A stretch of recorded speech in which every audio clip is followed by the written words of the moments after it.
Mo na pinakanaming at chicken joy nga natilawan ako sa akong tibuok kinabuhi.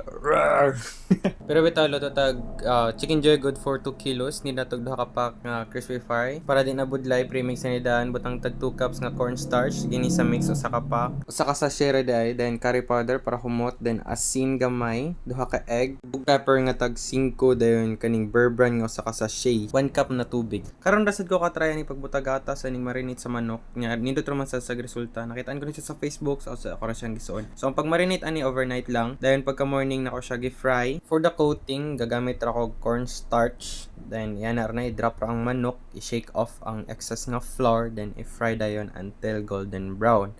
Pag golden brown na siya, goods na siya dayon. Then don't forget before kanon i-rest sa ang chicken kay para di siya hilaw sa sulod. Kung naabot na di ka nga part sa video, thank you sa kayo sa paglantaw, sa suporta. Kung ganahan ka mo so, ako rin butang sa comment section ang recipe ani. So diri nga part akong gipatilaw si Prince, ganahan siyag sauce. Sa part 2 na lang ang sauce, magbuhat og sauce, himutan siyang chicken buffalo wings. See you sa next video, bye-bye.